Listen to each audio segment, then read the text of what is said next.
नमस्कार दोस्तों, स्वागत है आपका हमारी चैनल में।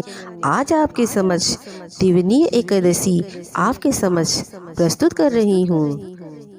इस दिन भगवान विष्णु 4 मास तक पाताल लोक में निवास करते हैं और कार्तिक मास की शुक्ल पक्ष की एकादशी को प्रस्थान करते हैं। इसी कारण इसे हम देवशनीय एकादशी तथा कार्तिक मास वाली एकादशी को देवस्थान एकादशी कहते हैं। आषाढ़ मास से कार्तिक मास के समय को चतुर्मास्य कहते हैं। इन 4 महीनों में भगवान क्षीर सागर की अनंत सैया पर शयन करते हैं, इसलिए इन 4 महीनों में विवाहित शुभ कार्य करना वर्जित है। इस दिनों में साधु लोग एक ही स्थान पर रहकर तपस्या करते हैं। अब हम कथा सुनेंगे। सतयुग में मादंता नगर में एक चक्रवर्ती राजा राज करता था। एक बार उसके राज में 3 वर्ष तक सूखा ही पड़ गया। राजा के दरबार में प्रजा ने दुहाई मचाई। राजा सोचने लगा कि मेरे से तो कोई बुरा काम नहीं हो गया जिससे मेरे राज में सूखा पड़ गया। राजा प्रजा का दुख दूर करने के लिए जंगल में अगिरा ऋषि के आश्रम में पहुंचे। मुनि ने राजा का आश्रम में आने का कारण पूछा।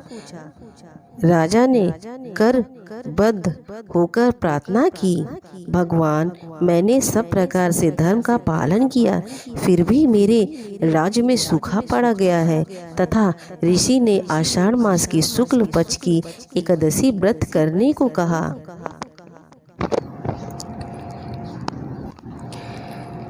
इस व्रत के प्रभाव से अवश्य वर्षा होगी। राजा राजधानी लौट आया और एकादशी का व्रत किया। राज्य में व्रत के प्रभाव से मूसलाधार वर्षा हुई और राज्य में खुशहाली छा गई। नमस्कार दोस्तों, स्वागत है आपका हमारे चैनल में। आज आपके समक्ष अचल एकादशी कथा आपके समक्ष प्रस्तुत कर रही हूँ। ज्येष्ठ मास में कृष्ण पक्ष की एकादशी को अचल एकादशी कहते हैं। इसे अपरा एकादशी भी कहते हैं। इस व्रत के करने से ब्रह्म हत्या, परम निंदा, भूत योनि जैसे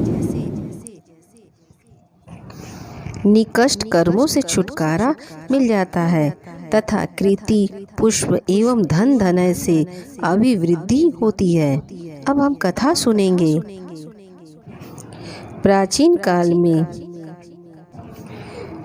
महिध्वज नामक धर्मात्मा राजा राज करता था। विधि से विडंबना देखिए कि उसी का छोटा भाई ब्रजध्वज बड़ा ही क्रूर, अधर्मी तथा अन्यायी था। वह अपने बड़े भाई को अपना बैरी समझता था। उसे एक दिन अवसर पाकर अपने बड़े भाई राजा महिध्वज की हत्या कर दी और उसके मृत शरीर को जंगल में पीपल के वृक्ष के नीचे गाड़ दिया। राजा की आत्मा पीपल पर वास करने लगी और आने जाने वाले लोगों को सताने लगी। अकस्मात एक दिन धौम्या ऋषि उधर से निकले। उन्होंने तपोबल से प्रेत के उत्पात का कारण तथा उसके जीवन का वृत्तांत को समझ लिया। ऋषि महोदय ने प्रसन्न होकर प्रेत को पीपल के वृक्ष से उतारकर परलोक विधा का उपदेश दिया। अंत में ऋषि से प्रेत योनि से मुक्ति पाने के लिए अचल एकादशी व्रत करने को कहा।